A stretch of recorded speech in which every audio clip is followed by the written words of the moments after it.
Guess I better try my helmet on. Yeah.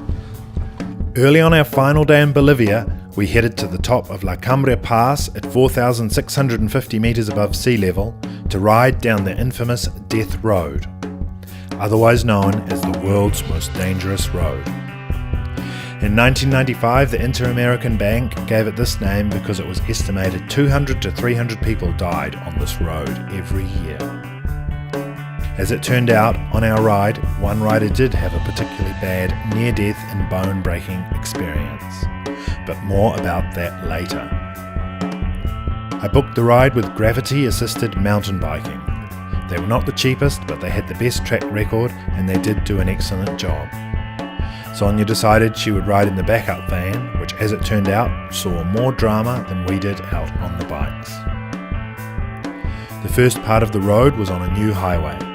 It was high above the tree line, mountains surrounded us, and the road was perfect downhill bitumen. It was high-speed cruising all the way. It was a lot of fun. It was all going well until one rider, who wasn't very confident on a bike, hit a pothole and went over the handlebars. She was knocked out cold and had a very bloody face. She couldn't move her arm, neck or shoulders. It seemed very serious. As she was the last rider in our group, none of us found out about this accident until we were near the bottom of the first hill.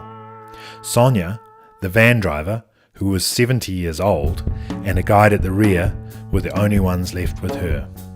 After thoroughly checking her over, they had to try and put her on a stretcher and load her into the backup van. This was very difficult as the access was narrow and she was quite a tall woman. The local ambulance wasn't responding, so we decided to pull the plug on the whole expedition and make an emergency run back to La Paz Hospital. On the road, however, we finally contacted the emergency services, who seemed to be having some sort of afternoon siesta, and they caught up with us and took her and a friend away to the hospital. We proceeded with the journey and later learned that she had concussion and a badly broken collarbone.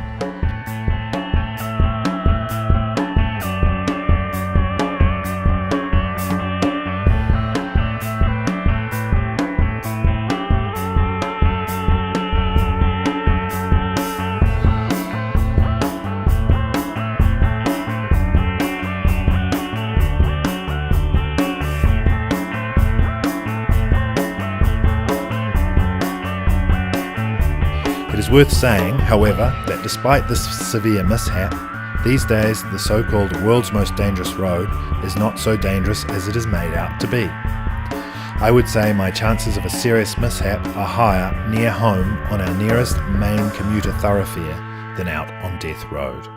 Yes, it is a very narrow, winding and precipitous gravel track.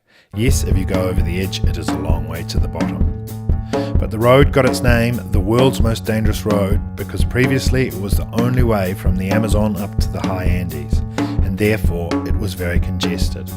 Big trucks, narrow roads and long drops were a recipe for disaster. Now there is an alternative highway and almost no traffic on the old Death Road. So, unless you're particularly unlucky, you're unlikely to go over the edge. Even relatively inexperienced riders, as long as they are careful, should be fine. What is coolest about this ride is that it is a very long descent. You start very high up in the arid, dry mountains and for hours you glide downwards. You pass through different vegetation and cloud zones and eventually you reach the steaming Amazon jungle at the bottom. Along the way there are fantastic views, interesting flora and fauna, and you also learn a few things. And of course there's one other attraction. For the hordes who take the challenge every day, you get to tell your friends that you rode down the world's most dangerous road on a bicycle.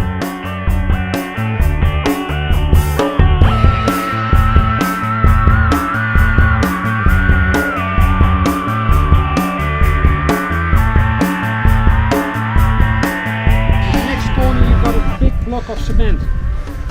Got 5 names on it. And those are the 5 names of opposition leaders. We're talking 1944, military dictator, yeah. And he was so full of himself, he thought, I'm gonna keep elections, held elections, and then I'm gonna be elected officially the president of Bolivia. and I'm not a dictator anymore. A week before election day, it became clear he was not able to win. There was too much opposition. Yeah? So his solution was really simple. He kidnapped the 5 opposition leaders, brought them over there, said to his soldiers, save the bullets, just push them off. A week later there was elections, obviously he won.